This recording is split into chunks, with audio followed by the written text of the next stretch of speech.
Hey, this is Reena Friedman Watts with Megawatts Productions. And if you want to learn how to get seen online, it's time to shine today podcast with my good friend Scott Ferguson. Let's level up, baby. Time to shine today, podcast Varsity Squad. This is Scott Ferguson, and we're at episode 290 with my awesome sauce, high energy, just fantastic human being, Reena Friedman Watts. And Reena was referred to me by a really good friend of mine, Craig Stanley. He's like, you have to get her on your podcast. She has an awesome podcast called Better Call Daddy. And her relationship with her father and the lessons and knowledge nuggets she learned that she turns around and passes and pays it forward are just above reproach. So I cannot wait to bring you this fantastic discussion, fantastic, fun, high energy interview with my really good friend, Reena Friedman Watts. Let's level up.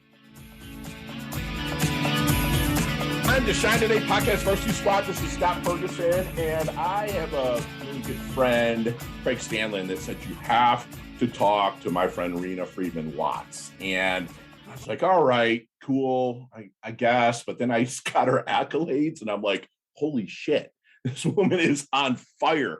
You know, she's done so much in her personal life. So it's more like, what hasn't she done? Okay, I mean, she's interviewed on her awesome podcast, Better Call Daddy, some big names. Also, she has worked with like the Jerry Springer Show and let me see, Court TV, Nanny 911. You know, she's worked in radio. She's planned mega events. She's got some serious God-given talents for connecting people. And luckily, I've had the blessings of her connecting me with people and me connecting her with people.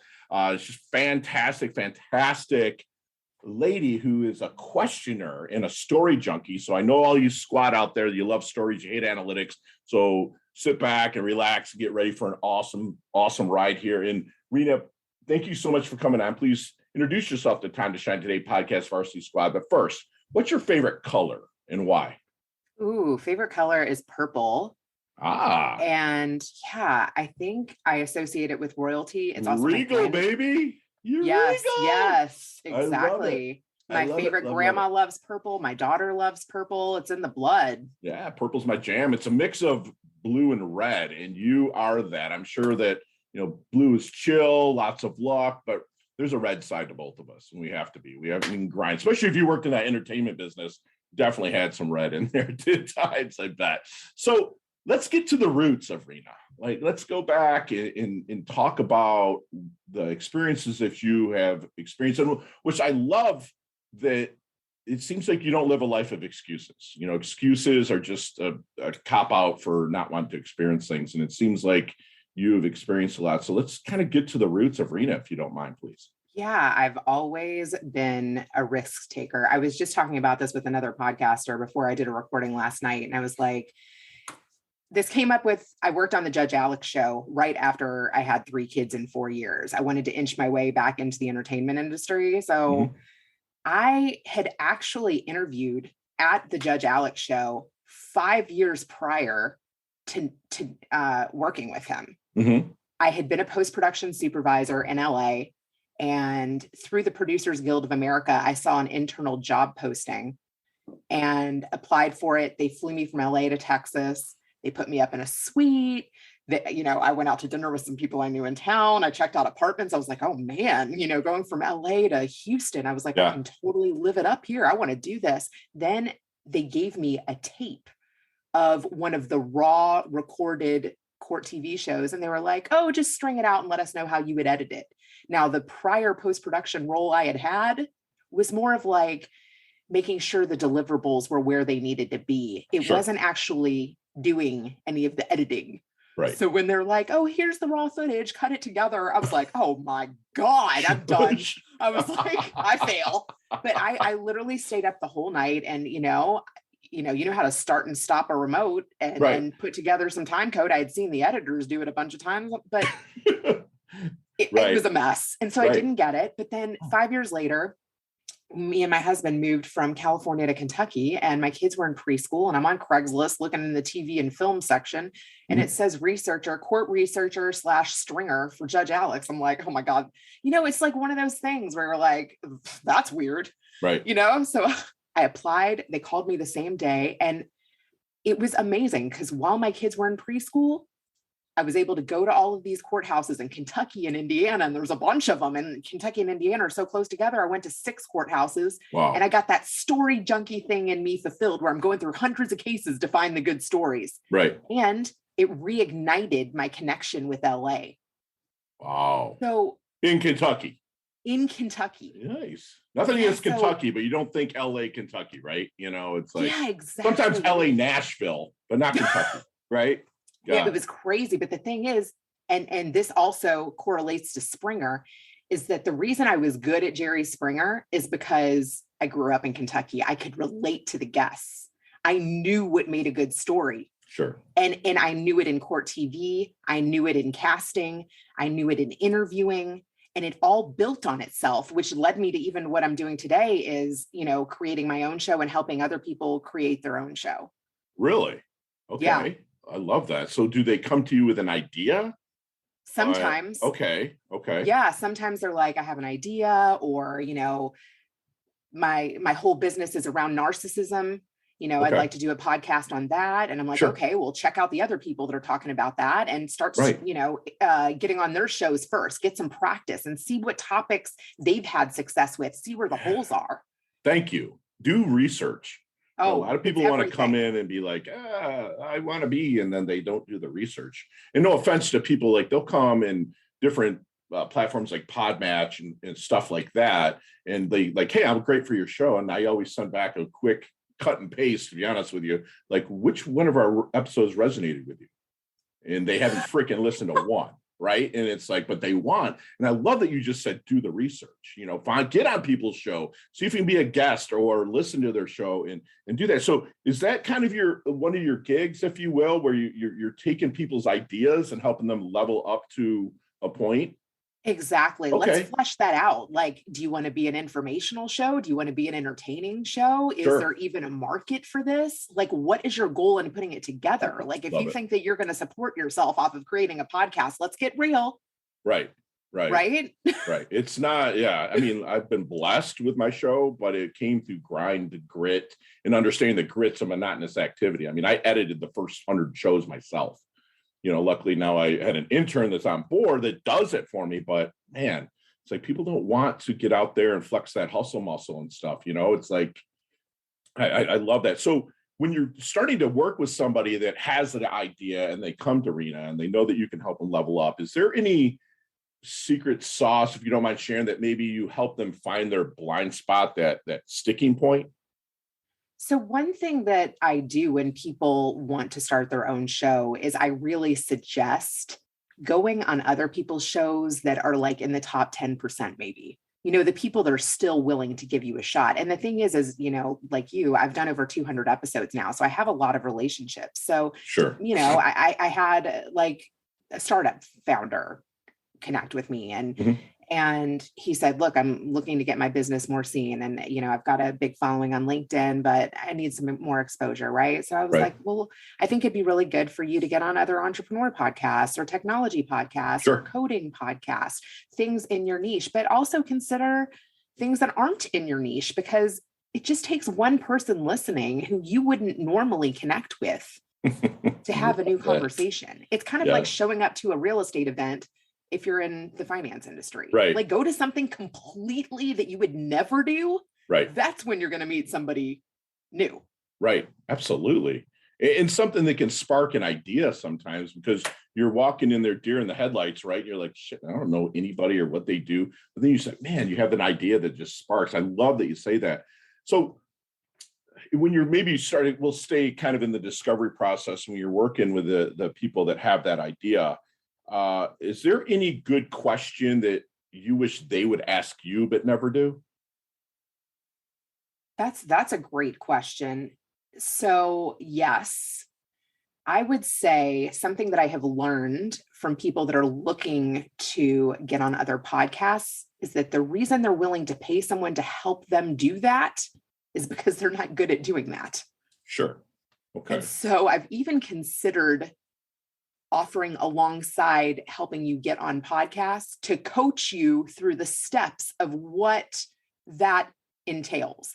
Okay. So that goes along with the research. Like, If you're going to be on somebody's podcast, you need to at least listen to one of them. If you're going to be on, Right. if you're going to be on somebody's podcast, you need to have your headshot and bio ready. If you're going to be on somebody's podcast, you need to have a mic and lighting. If you're going to be on somebody's podcast and you want to look good, it's again, back to the networking thing. You're not going on there to sell yourself. You're going on there to relationship build. You are going on there to make a friend, right? You're not walking around with a business card and talking all about what you're doing in your damn business all day long. Okay. Right. You're Be there more, to share experiences. Yes. I love that. It just be more interested in other people than you are in yourself, and that a lot of people, especially even the people that I coach, they high level earners and stuff like that. And sometimes there can be that me mentality. I'm like, bro, step out and be interested in other people, other things, and expand, because you never know, like what you said, going outside of your niche, right? Like you never know what's waiting for you there if you expand. I love that. So what do you feel that your strengths are, Reena, and how much do you appreciate them? Oh, that's sweet. I have found, because I took like these, strength test things, that my strength is winning people over. And so I try to help people learn how I do that.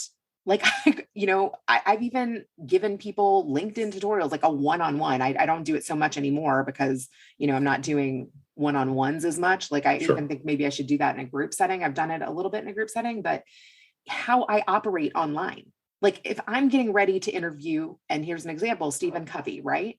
Right. Go search all the other people who have interviewed him. Go search the people that have written this guy. Thank you. Recommendations. Yes. Connect with all of those people and say, oh, you know what? I'm a fan of him and I'm a fan of Scott Miller. They've both been on my show. I see that you've interviewed him. Is there anything that you wish you would have asked him? I'll shout you out during my episode. Is there anything that like afterwards you're like, darn, I should have asked? Or is there anything that would have been a curveball? If you're going to interview someone, know who their people are, because then they're going to be interested in your episode. And if you're going to interview on someone's show, know who their people are and start getting in that circle. Yeah. Because if you want the episode engaged and you want to be a part of that person's community, you need to know who they love. Yes. Do the research, man. And do it in a fun way. Some people look at research and go, oh my gosh, they think scientists and boring. It's like, dude, you imagine the people that you can just get to know and be able to help. And then in turn, people are reciprocal, right? I mean, they want to reciprocate back to you. And if you show that, especially if someone's at, like you said, at that level that you're trying to get to, treat them with the respect, one that they deserve, whether you like them or not, treat them with the respect. I mean, I respect the hell out of like John Lee Dumas and Pat Flynn and stuff like that. And I built relationships with them just by showing the respect, which included investing in their Podcasters Paradise or something like that helped me level up. I love that you said that. So, Reena, what do you think your biggest limitation is? Oh, I know it. It's time management. Okay. What are you doing to level up that? Oh my gosh. I have a big time struggle with giving myself enough time to do things in a calm, relaxed, easygoing way, because I want to say yes to everything. But let me tell you, saying yes and being available and pushing myself has enabled so many opportunities. So I have a hard time striking the balance. But look, I would have never gotten the opportunity at Springer if I wasn't willing at that time to work 80 to 100 hours a week. I took a job there right out of college. I was an intern. I was so hungry. I literally slept on somebody's couch for 2 months until I went from intern to associate producer. Then as an associate producer, I was grinding. I mean, sometimes 14 days straight with no break. My days were running together. And that is what it took to become a producer after one season. Right. And then, with Nanny 911, I applied to that guy for an entire year through the Producers Guild. And then when I got the interview, he said, can you start tonight at 7 and work till 7 a.m? So much of it is, luck and timing and hustle. I mean, it is, it really is. Because you set yourself up for the opportunities, so the grind, with the grit and the passion shines through, right? I mean, it's like you're doing what you love in the service of people that love what you do. right? I mean, that's what you did. 100%. Even Right. yesterday, interviewing Judge Alex, who I Mhm. worked for, 2005 to like 2007 or something, you know, that was such a long play. I contacted him a year ago, Sure. telling him some of the guests that I was starting to have on my podcast. I was like, hey, it'd be so fun to reconnect with you. You've made an impact on my life. And he never was on LinkedIn, and Mhm. he's got hundreds of thousand followers everywhere else. So I Sure. just didn't think he would respond on those other channels, but I should have tried the other channels. Anyway, he writes me back and, he was like, let me know when works for you. So when you get somebody like that, who's very hard to reach, boom, you better respond immediately. And then he was like, hey, what time works well for you? I told him 11. Then he was like, how about 2? Then he was like, how about 1? How about 1:30? I gave him my number. If anything changes, call me, calls me anonymously. If you Sure. don't get the anonymous call, then you don't get them, Right. And he's like, are you available then? Are you available then? Are you available then? Yes, yes, and yes. Right. If you want hard to reach people, you have to move things around. You have do. to make it work. So I was with me and Tony Robbins, man. It was it. I mean, his right-hand person is Jane Jewell, and I went to high school, literally used to sit next to her in class. And, I leveraged that, but she's like, Ferg, you better be flexible. Bottom line, man, and get it going. So, okay. So have you seen the movie Back to the Future? Yeah. Okay. Let's get in that DeLorean with Marty McFly. Let's go back to the Double Deuce, the 22-year-old Reena. What kind of knowledge nuggets would you drop on her to maybe not so much change things, Reena, but maybe help her level up, last through, shorten the learning curve just a little bit?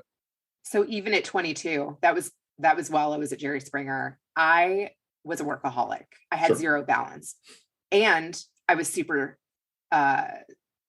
self-absorbed. I feel you. didn't. Yeah, I wanted to live in a big city. I wanted to be successful. I was willing to outwork the people around me. If I could give her advice, I would say, try to build those around you because they can help you. Don't see them as competition. Don't see them not so much as assets. Sure. When I became a producer at 21 years old, I mean, this is crazy. I went from 0 to 80K in 1 year. I essentially said, knock on my door when you have a story. Otherwise, I'm going to book the stories, brief the stories, write the script, and produce the show alone. Wow. Okay. And you can only do that for so long. And, I didn't even know the term burnout at the time, but I definitely experienced that, obviously, right? Right. Absolutely. That balance, like I with my coaching clients, I don't believe in balance. I believe in harmony because balance is zero. Like harmony, I attested to like a jazz band. Like your guitar is your personal, the drums is your relationships, the horns are your money. But if one of those freaking things is out of tune, it could throw off everything. So that's what I'm seeing is that with you is that you stood on shoulders of giants to get where you're going, but maybe you kind of shrugged some people off on the way up, maybe slow down and help other people build up. Correct? Am I hearing that kind of right? Oh, 100%. And, after now interviewing some very successful people, they are so calm. Yeah. They are so humble. Yeah. They are so relaxed. Right. And I think it's kind of like martial arts, right? When you have that muscle memory. Yep. And you know how to do it where it's in flow. Right. It's not forced. Right. Yeah. Love it's that. Love smooth it. When you flip somebody over. Yes. Yeah. And I want to get to the point of being relaxed and calm and still able to shine at my highest level. I love it. And you are. So, Reena, how do you want your dash remembered? That little line in between your incarnation date and your expiration date, your life date and your death date. Hopefully it's a long ways down. That little line, how do you want Reena's dash remembered? I talk a lot about legacy on my show. And I will say, after interviewing over 200 people, it is really about shifting from yourself to others. Wow. That is when I think growth begins. Truthfully. And Gary Vee says it too, like kindness always wins in the end. It does. And even with, I'm getting ready to sell my house. We were talking about this right before. And, I just told my block that we were potentially going to move. And then I had 10 people blow up my phone. And one girl said to me, what can I do to get you not to show your house to the other people. And I gave her a number and she said, I'll pay that in cash. I am honoring that. Right. Because I know if you honor that and not show your house to other people, you know what? Maybe it will fall through with the inspection. Sure. But I'm keeping my word. And then on the other end, or maybe somewhere down the road, that always comes back. Does. Always. I mean, I'm not so much a karma guy, but it is true. It's flow. Like you mentioned before, it's flow, and things will come back because, one, you're open to reciprocation too, because a lot of people will give and not reciprocate or be open to the reciprocation. And I love that you are. So then what do you think people misunderstand the most about Reena? You know, I've actually had a couple people tell me that they were like intimidated by me because I can be intense. So I would say that maybe that's how I'm most misunderstood, is that like, even though I can be intense, it's really from like a passion level. It's not from like a don't come talk to me level. Like I am approachable. Right. Yeah. So you're fun. And like, sometimes I have my hat on too, where you're just like, let's go, there's no time for any shenanigans. But yeah, that's I have people, especially down here where I live in South Florida and Palm Beach, like there's shells that you have to break through with a lot of people because they have their guard up, because a lot of people here have ankles. They're trying to work. It's a sunny place for shady people, if you will. You know what I'm saying? So it's like I break through it by just asking questions, high level, questions to them. And I love that. And I know that you had to also, working in the entertainment business. It's like what you ask better make sense. And I love that. So yeah, Judge Alex was really saying that too. Like when he moved from Houston to LA for his show, everyone's a producer. Everyone wants to help you, but they also want to put that knife right in your back. In a heartbeat. So in the entertainment industry and in business in general, you better have your contracts in place. You better be able to self-edit. Right. And you better be ready for the grind. Right. And like you said, shift. I love that you use the word shift, because a lot of people now use pivot, and I just believe more in shift. Maybe we could call it shivit. That'd be kind of cool, right? And then we do that. So it's just kind of funny with you, being Jewish. And I said that to other Shivit. Yeah, that's awesome. That sounds Jewish. And they just laugh their ass off. I love it. So what keeps you up at night? What keeps me up at night? Oh, that's so good. I really love what I do. Like you do. I want to perfect my craft. But as much as that makes you successful, it can also help you. It can also make you lose sleep, because I QA things obsessively. Right. And I have learned to let some of it go. Like I have an editor, like you said, you have an intern that helps you with editing. Sure. I had to give that piece away because I can edit something to death. And a lot of things that I will pick up on, other people won't. Right. Love it. And it comes to the moniker, like sometimes it's like, I saw a movie in 2000 with Ryan Reynolds, Van Wilder, where he's like, don't take life too seriously, you'll never make it out alive. I mean, that's like, I started living by that because a lot of people, so many people will, especially in I don't stay up at night worrying anymore. I've gotten past that, but I ask myself, I don't do affirmations, and neither do my clients that I coach, because affirmations, you have a seed of doubt. Oh, I make money, I live in this. You have a seed of doubt. So I ask high level questions of myself, like, how is it that I'm, 240 pounds, built well, and look great? How is it that I have this money or whatever? And because our brains are programmed to solve problems. So the thing is, though, is I'll have my high level questions that I'm asking myself, and it'll keep me up because I'm consciously doing it. When you're really my own coach is like, Fergie, ask yourself the questions, go to sleep and let the subconscious figure it out, or go take a shower or hop in the ocean and stuff. So that's what kind of keeps me up at night. And I'm seeing that from you, because I don't really hear any worry in your voice. All I hear is drive and go and leveling up and helping others. So I love it. You and I are like sisters from different mistas. I'm telling you, brother and sister, you are, and it's Thank fantastic. You. But go ahead, I cut you off. No, I was going to say those questions too.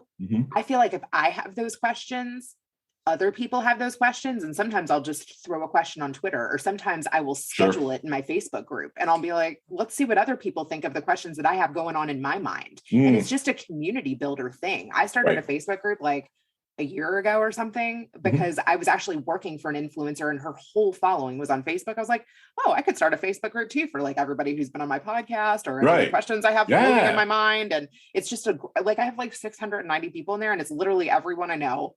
And it's like, if you have a friend from Twitter, hey, come join my Facebook group. If you have a friend from LinkedIn, or hey, if you have somebody on your podcast, oh, come join. How am I not in that group, Reena? I'm going to send you a link. Yeah. You better.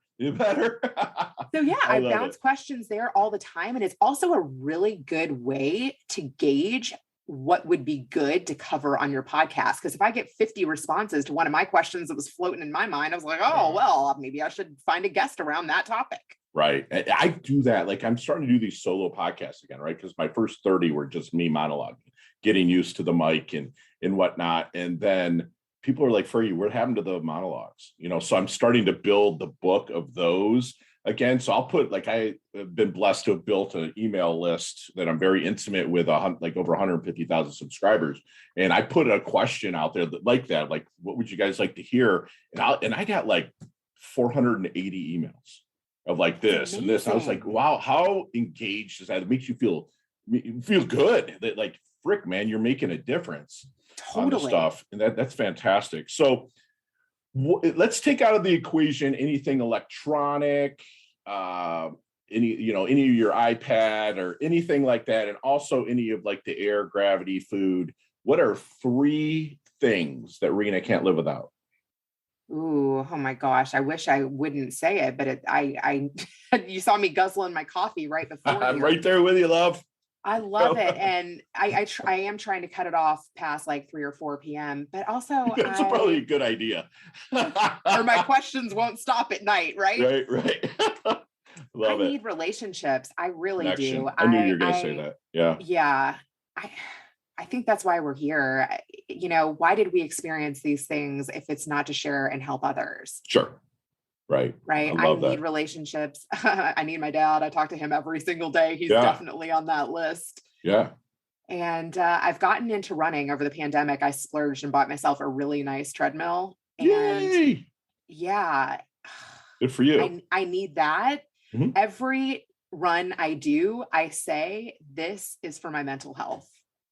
Love it. Have you and that ever helps thought you run? Have you ever thought about rebounding? What is that? Trampoline. No. Like this is funny. Like it's how when I speak, I have a trampoline on stage. That's how I start the first 2 minutes, and I'm giving them an education. Whether I'm speaking about overlapping happiness or not taking life seriously, I always start the first 2 minutes, because a rebounder, like when your heart's beating and it's purifying your blood, so your blood's good.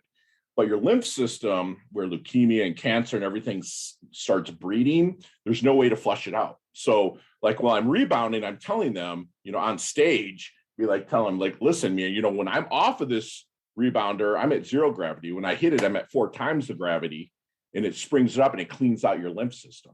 And I've been doing it now for 7 years, and I've never felt better. I'm 50 years old. I keep up with the 35-year-old guys at the gym or on the jiu-jitsu mats or wrestling mats. I'm keeping up with them. But the best part of it, Reena, is that while I'm rebounding, everyone's going like this. So they're starting to affirm everything I'm talking about. Because usually there's a TV behind me with a screen. And so they're going like this while they're watching me. But it's a joke. But it's like the rebounders.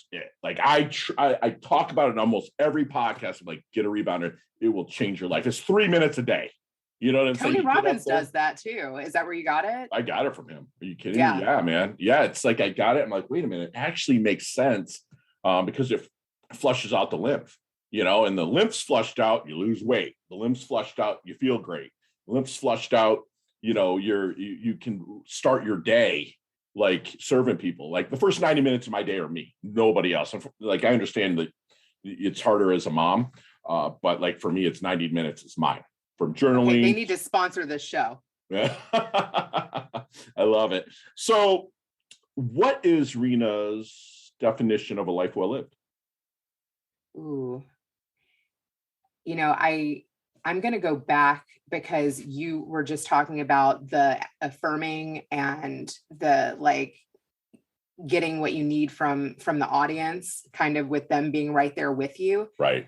A life well lived is really encouraging others and doing that affirmation for others. You know, I went to a youth performing arts school and I didn't get in on the first audition. And I really wanted to go there. Like, music was in my soul, but I didn't read all the fine print, and I didn't know you had to sing in a foreign language and that you had to be able to read You didn't know any music. of that important shit? Yeah, I just walked in there, sang something off the radio and thought I was in, right? Like, a lot of people think that raw talent's going to get them Oprah, right? Love it. So my dad went to the head of the music department and said, I will get her music lessons. She'll learn how to read music. She'll come back here and sing in an Italian aria. Give her another go. And that summer, I really worked hard and did that. But even though I got in and I was in that program for 4 years, I never felt like I was accepted because of that first rejection. Sure. Now, that changed my senior year when Nicole Scherzinger, who's now, you know, she was in the Pussycat Dolls and she's been on all these reality shows. I think she's worth like 300 million. She sat in the front row when I was auditioning for all of the colleges. And she said, look at me. I am going, you've earned this, you know, look at me. You've earned this. I'm going to sit in the front row. You've got this. I've heard you sing. Today's your day to sing out. Right. And I did it. I focused on her. She bobbed her head. She affirmed me. Love it. God, if you can do that for others, if you can do that for one or two freaking people, I got a full ride to 2 colleges. Dude. That is a life well lived, and very few people do that for others. Thank you for saying that. I mean, I make 2 New Year's resolutions every year. Okay. And it's been since 2009, which is part of my homeless story. When I lost everything in real estate and basically squatted in a house I had listed from people that moved to Florida when I lived in Michigan. But I make 2 New Year's resolutions. One is to make someone smile every day, no matter what. There I win. See? So make someone smile every single day. And that gives them the affirmation, right? And 2 is that unless I've hurt you, disrespected you in any way, insulted you, I give 0 F's about what you think about me, period. Because I live treating people the right way, make someone smile. And I love that you said affirm people, let them know their strengths and how freaking awesome that they are. That is fantastic. Hey, time to shine today, Podcast Varsity Squad. We're back, and I got Reena Friedman Watts. And Reena, you and I literally, and probably one day will talk an hour on each one of these questions. But you got 5 seconds to answer it with no explanations, and they all can be done that way. You ready to level up? Let's level up. Let's do it. Reena, what's the best leveling up advice you've ever received? Don't quit. Go after it. Love it. Share one of your personal habits that contributes to your success. Not holding anything back. Love it. Outside of Better Call Daddy podcast, which we'll get to in a little bit, outside Better Call Daddy and also Time to Shine Today podcast, my shameless plug, what podcast do you go to level up? The Binge Factor. Love it. You see me walking down the street, you're like, man, Fergie looks like he's off. He's in his doldrums a little bit. What book might you hand me to level me up? Trust and Inspire by it. Stephen Covey. Yes. Your most commonly used emoji when you text? Party. All right. Nicknames growing up? Reena Freak Out America. Love it. Chess, checkers, or Monopoly? Chess. Really? Smarty pants. Awesome. Love it. Your go-to flavor for ice cream? Cookie dough. Love it. So there's a sandwich named the Friedman Watts. What's on that sandwich? Ooh. The first thing that comes to mind is like a turkey sub. I used to love them. No, I feel you. I love it. Beautiful. All the works. So you got access to a time machine. You can go for one day, 20 years to the future or 20 years to the past. Where are you going? I honestly have always wanted to produce one more Jerry Springer show. Okay. So I'd probably go back. Love it. Love it. Love it. Love it. Favorite charity and organization you like to give your time or money to? Yeah, that's a great question. I would say we probably give the most to our synagogue. That's perfect. Awesome. Good for you. Last question. You can elaborate on this one a little bit, but what's the best decade in music? 60s, 70s, 80s, or 90s? 80s. Yeah, big hair, don't care. I love it, love it, love it. And dude, there's so much happening. I graduated in 1990. So it was like I had the 80s. Like 10 years was the decade of indulgence and decadence. It's like everything came in. Beastie Boys, Run DMC, Motley Crue, The Cure. I mean, like we got invaded from all these different countries with Men at Work or Duran Duran. It was just the best time. Love it. Thank you for agreeing with me on that one. So let's talk about Better Call Daddy a little bit. Okay. Yeah. My daddy is always who I call. He has been my biggest cheerleader, even starting with getting me into that youth performing arts school. I mean, my God, that takes so much nerve. Sure. I have gotten a lot of my nerve from my dad. You know, it's funny, growing up, I didn't appreciate how comfortable he is in his own skin. But now I realize that is such a rarity and a beautiful thing, and something that I wanted to share with the world. I was like, my dad has got wisdom. You know, he ran a company with his parents for 40 plus years. He's got entrepreneurship in his blood. He's managed hundreds of people. Sure. He's been sued. He's hired people out of jail. He moved from New York to Kentucky. He's basically like the, you know, Jewish Tony Soprano. I'm like, I can make a show out of that. Yeah, and man. So I wanted to use my creativity and work on my craft of interviewing people, connecting with people, community building. And then for the final thought, the Jerry Springer at the end, it's my daddy. I love it. I love it. And so is he, where does he live now? So he has a place in Florida, and that's right. You said that. Okay. His regular residence is in Kentucky still. Oh, beautiful. Beautiful. And so you still go back to him as a confidant when you maybe are stuck on something? I talk to my dad. I think it might drive my husband up the wall, but pretty much every day. That's even awesome. Sometimes my husband's like, okay, that is too much excitement. Call your dad. Right. No, I love it. I love that. And so what makes him stand out? Like, what is, I mean, you've explained your affection to him. I love to hear that in your voice and see it in your face. But like, what makes him like stand out other than being your dad and your maker, your creator, if you will? But what is it about him? Yeah, he is the best encourager. Okay. Which is something affirmer the whole world needs. I hope that I can carry that on. And he's a believer. And yeah, his faith is strong. He's super loyal to his parents. And he flies to take care of his mom every 2 weeks. Wow. He, you know, took care of his 3 sisters, his 3 daughters. He's just such a loyal guy. And I feel like in today's world, that doesn't always exist. He's a good example. He does the right thing, and he's integral. I got to meet this guy, man. When you come down here, we'll go down and we'll do a show, or we'll go into the radio station and do a fun one where I can interview both you guys. That'd be fantastic. So that would be fun. Yeah. So were you just featured in a magazine article? Yes, actually, there was a girl here from Chicago. She just moved to Florida. I should introduce you. It's called Atari Magazine, and she did a magazine around body positivity and women entrepreneurs and confidence. And awesome. Even I brought my daughter to the shoot. So that was really cool, because even though she didn't make it into the magazine, we got a bunch of really cool pictures together. That's awesome. I'll have to send you one. Oh, yeah, I want to see it. Yeah, if there's a link to it as well, I'd love to throw it in our show notes. Yeah. And how about little Miss Celia's book, Scarlet, the singer who couldn't hear music? Let's talk a little bit about that. Let's plug your daughter's book. How old's your daughter? She is 11. 11 years old, squad. You hear that? That's fantastic. Let's talk about it.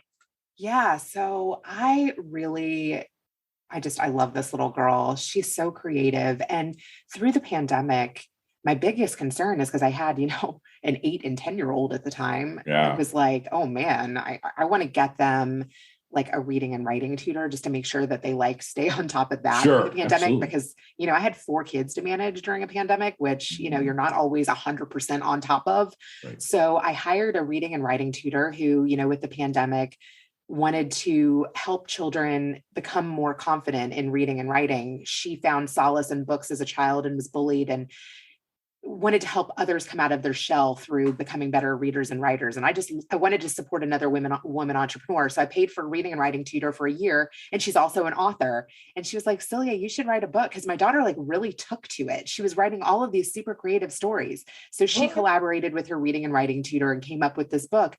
And it's funny because she told this story about a dolphin who loved music, but was deaf. And I was like, wow, it was really her kind of expressing to the world that, maybe she needed to come out of her shell more. Sure. I love it. So, I love it. And she had, yeah. the dolphin had a friend that helped. And I was telling you off camera about my best friend from Womb to Tomb, Tim Nardini. He was that guy that believed in me in middle school and high school. That's sad. My dad's my best friend, but he was never the affirmer ever, so he was like that hard nosed blue collar guy. And I love him. And we talk like your dad, we talk twice a week, so it's like we talk. So I love that she wrote this book. It's also Miss Dory also. Okay.